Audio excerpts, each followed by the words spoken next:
Faly miarabanao tafaverina indray eto amin'ny TUTO GASY. Ity vidéo ity dia anisan'ireo izay tena manandanja indrindra ka niangatako aminao dia araha hatramin'ny farany satria efa hitanao anatin'ny titre angamba hoe inona ny zavatra ho resantsika dia ny mahakasika ny micro. Dia noho izany dia misy karazana micro anankiroa izay ilainao izay azavaiko ato anatin'ity vidéo ity ahafahanao mahafantatra hoe inona tokoa moa no antony tsy maintsy ilavanao an'ireo karazana micro anankiroa ireo. Amin'izao vaninandro iainantsika izao sy ny fandrosoana dia betsaka ny zavatra izay atao en ligne tahaka an'izao ataoko izao dia misy zavatra tokony ho fantatrao mahakasika an'ireto micro reto na mpihira ianao na teknisiana ianao indrindrandrindra na musicien ihany koa ianao dia ilainao ny manaraka an'ity vidéo ity fa arahantsika izany ao aorianan'ny générique.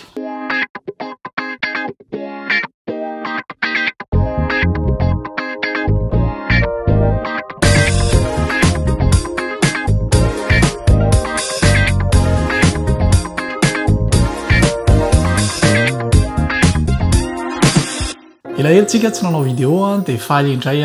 tafahona aminao amin'ny alalan'izao vidéo official izao fa antsika miresadresaka. Ny antony moa zany dia satria niandry an'ity caméra ity izay efa nasehoko anareo tamin'ny sary tao ambanimbany tao dia ohatr'izao ny sary azo aminy tsy dia hoe misy zavatra tena hoe miavaka be satria zaho koa tsy dia tena mahay be an'ilay resaka vidéo fa mbola anatin'ilay fianarana ilay izy amin'izao raha ohatra ka misy namanao tokony afantatra ihany koa ny mahakasika ny micro dia angatahako ianao izaran'izany mba samy alala izay tokony ho fantatra. Iverina avy hatrany amin'ilay zavatra noresantsika dia mahakasika ny micro. Hozaraiko fizarana anankitelo ny vidéo mahakasika ny ity micro ity. Dia ny fizarana voalohany dia izao hitanao izao dia iresakitsika mahakasika ny micro ihirana zany. Izany hoe micro ho an'ny mpihira na ao anatin'ny studio izy na amin'ny live ihany koa. Be dia be ny tipana micro dia hitantsika ao amin'izany misy ny karazana micro dynamique, misy ny karazana micro ruban, misy ny karazana micro statique na condensateur, misy ihany koa ny karazana micro à lampe na transistor. Tena misy zany. Isan'ny zavatra tsara ho fantatra rehefa mividy micro ianao tahaka ny vidéo izay efa nataoko tao aloha tao mahakasika ny casque dia ireto ny zavatra tokony ho fantatrao mahakasika ny caractéristique technique na micro anankiray. Voalohany ny directivité, faharoa ny sensibilité, fahatelo ny réponse en fréquence, fahaefatra dia ny souffle, ny fahadimy dia ny niveau SPL na pression acoustique. Raha tianao fantatra détaillé mahakasika an'ireny caractéristique ireny dia jereo ilay vidéo izay nataoko teo aloha mahakasika ny casque. Fa izany zavatra rehetrarehetra noteneniko teo zany dia zavatra teknika daholo fa raha ohatra ka hiditra amin'ny pratique tsika dia avy hatrany dia ho atoroko anao ny micro firana ampiasan'ny grand public zany hoe ny olona rehetra na teknisiana izy na mpihira izy dia anankiroa ihany nefa. Voalohany indrindra dia ny micro dynamique izay micro efa hitantsika rehetrarehetra reny SM58 reny amin'ny endrika tahaka an'izao. Tsy fantatro fa hitanao tsara izy amin'izao. Itony dia micro dynamique izay hirainao tazominao amin'ny tanana, misy mampiasa anazy any amin'ny studio. Reto no karazana micro dynamique. Misy karazany ihany koa izy ohatran'izao reto indray ny SM57 dia ny faharoa itony karazana micro itony izay micro statique na condensateur. Inona ary no mahasamihafa an'ireo micro anankiroa ireo izy amin'ireo no tena ilainao. Itony karazana micro itony ilay micro dynamique dia passif izy itony tsy mila alimentation externe izy dia mandeha.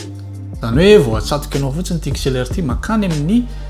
console de mixage nao na makany amin'ny carte son tsy mila ninina fa tonga dia mandeha avy hatrany. Dia mifanohitra amin'izay nefa itony karazana micro condensateur itony.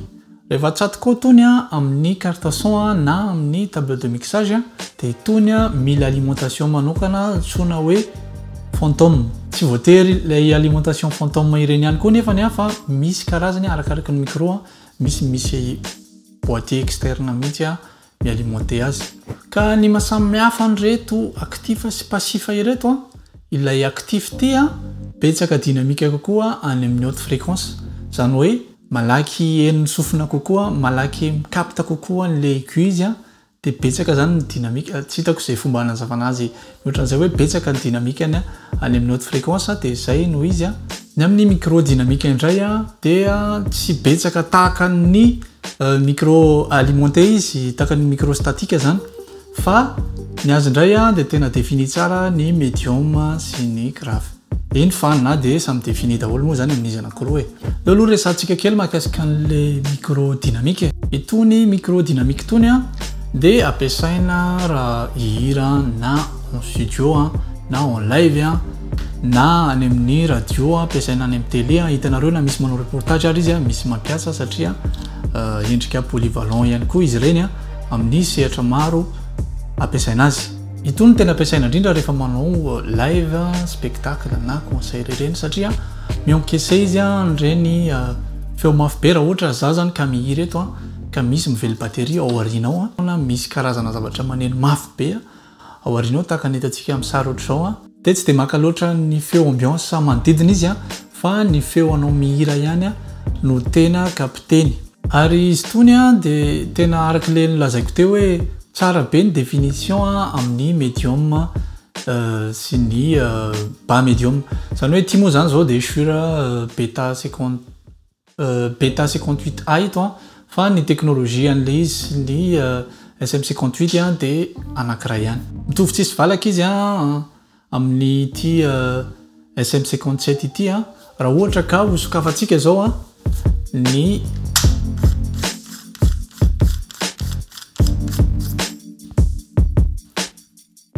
ohatran'izao izy ny endriny raha ohatra ka nosokafana izy de ty le SM57 de jereo fa tsy fantatro raha hitanao tsara izy amin'izao fa teknolojia anankiray ihany izy fa ny mahasamihafa nito amin'izy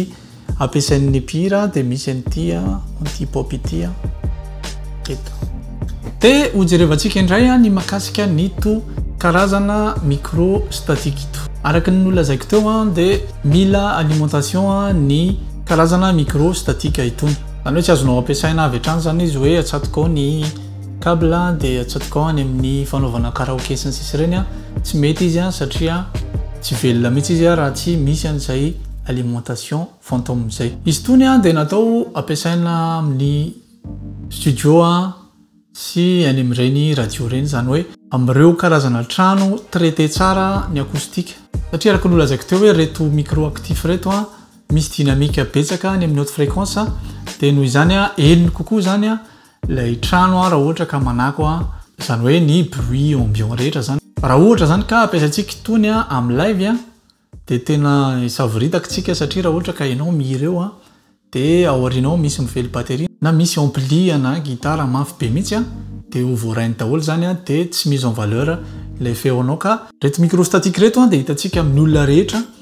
zay manana studio na home studio izy de betsaka ny manana andreo na tsy fantany azy ny makasika ny micro de fantany hoe ty micro studio iny ny mahatonga an'izany mahatonga an'izay no ilay dynamique betsaka any amin'ny haute fréquence de mora tafiditra ao anatin'ny mix kokoa le voix zany hoe na tsy de mahay mix ara ny olona ka mampiasa an'le karazana micro statique ito de mora tafiditra ao anatin'le mix kokoa no ilay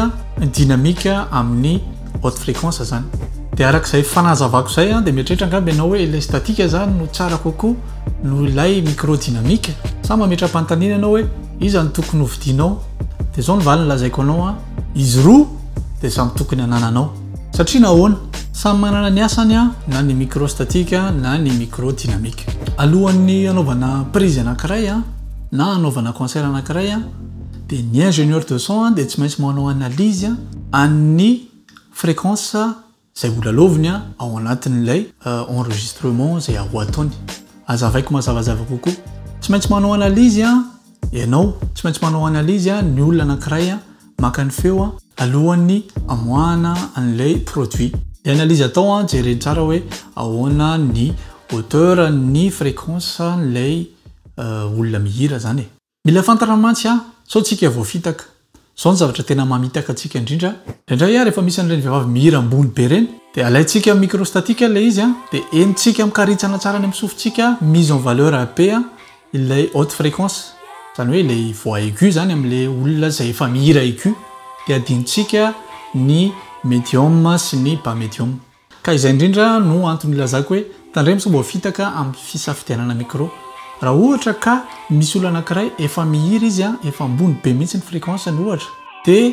mampiasa micro dynamique mba ho défini tsara koa, mba hisy corps kokoa zany ilay prise ataonao, zany hoe misy vatany kokoa. Ny aiguë efa nanan'le mpihira dia anjaranao indray zany mba manatsara le définition ny vatan'ilay voix, zany hoe ny bas médium sy ny médium zany. Dia noho izay dia mampiasa micro dynamique ianao. Endrika amin'ny fanohitra kely amin'izay, raha ohatra ka misy lehilahy mihira dia somary bebe feo le lehilahy, tsy dia hoeninao tsara ny tononkirany satria izy bebe feo dia somary migongonina izy. Amin'izay fotoan'izay ilainao ny maka micro statique mba hisian'ilay grain tsara any amin'ny haute fréquence dia eno ilay tononkirany le olona amin'izay fotoan'izay. Zany hoe hitanao sahady zany hoe le définition n'ilay son ilaina, tsy hoe le mikaritsana any ambony any na le hoe matavy be aty ambany any fa izy rehetra mihitsy. Dia ity koa misy ohatra anankiray faharoa. Rehefa manao prise tsika ka ataontsika ny prise dia ohatra hoe maka ny micro statique tsika afahana maka an'le mpihira ohatra, dia misy cœur amin'izay le izy avy eo. Dia le cœur le mpihira ihany no anao cœur an'le izy. Dia eto mila mitandrina tsara satria raha ohatra ka betsaka S na betsaka tsitsy be le hira, dia rehefa avy eo tsika manao prise n'le cœur dia le cœur koa BS sy tsitsy be dia amin'izay fotoan'izay lasa mikorotana be amin'izay ny mix atsika ary tsy ho tsara mihitsy le son satria no le haute fréquence efa betsaka dynamique dia betsaka koa le tsitsy azon'le micro statique dia ho sahirana ny sofintsika andeha mihitsy rehefa manao mix ary tsy na hiasa amin'ny DSR be azy tsika dia tsy azo valiny mahafapo mihitsy. Ny zavatra tokony atao dia vita ny prise ny lead vocal amin'le micro statique dia ampiasao ny micro dynamique afahanao manao prise andreo cœur izay betsaka tsitsitsy tsy misy olana mihitsy izany. Zao indray le fanontaniana ho anay débutant aza inona ny micro conseillenao anay inona ny micro recommandenao. Ny valin'izay ny micro recommandeko ho anao dia ny SM57. SM57 izay efa natoroko anao teo itony micro dynamique tony dia ampy anomboanao. Dia ozy izy anao hoe aka zange mba te ahazo an'le présence mahafinaritra be araka le nazavainao teo ny fomba fampiasa azy dia tsotra kely. Alainao le micro SM57 dia mampiasa ianao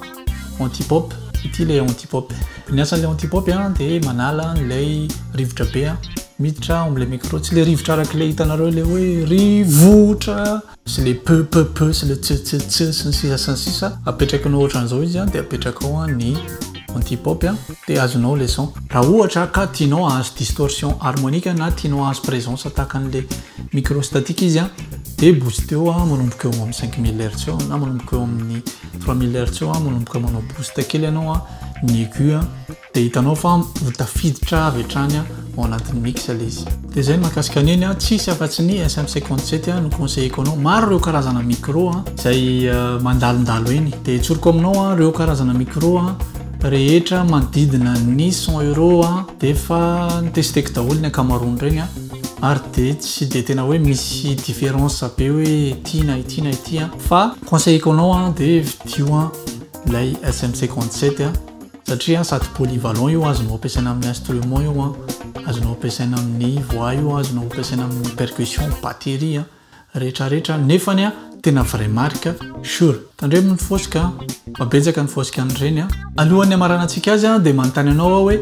izy amin'ireo micro no efa hanananao sa mbola mieritreritra ny vidy mihitsy ianao dia niandry an'ity vidéo ity fotsiny afahanao manao mitsafidy. Zavatra tiako averina dia zao hoe vidio foana le vrai, tsisy mahafaty antoka ny mividy an'ilay sura nolazaiko teo satria raha toka ny micro izay vidinao voalohany dia micro bas qualité zany dia ny sofinao dia zatra n'iny micro bas qualité iny dia ho sahirana ianao ahafahanao mivoatra ao anatin'ilay izy fa aleo tonga dia mividy zavatra tsara sy tena izy. Ny micro dia tsy misy an'izany hoe la nitady zany na hoe mesimba izy rehefa mijanonao. Micro dia tsara foana iny na mijanona matonany azy iny mijanonao aminao tsisy olan'izany iny fa mitovy nisy tamin'ny vovidianao ihany ny feo avoakany iny. Dia izay aloha ny tsara ho fantatra mahakasika ny micro tamin'ity tapan'ny voalohany ity. Tsy manakana nefany raha ohatra ka manana créativité anao te hanao zavatra miavaka kely anao tianao indray ohatra hoe ny lead vocal no atao amin'ny microdynamique dia ireo cœur indray no ataonao microstatique ohatra tsisy olana mihitsy zany a ampiasao le créativité anao amin'ny artiste anao mba ho afapo ianao amin'izay zavatra ataonao. Raha hitanao fa nahalinanao zay vidéo nataoko zay tamin'ity tapany voalohany ity dia zarao amin'ny namana mba ahita izany izy dia fakahita indray tsika amin'ny vidéo tapany faharoa. Matrapiao.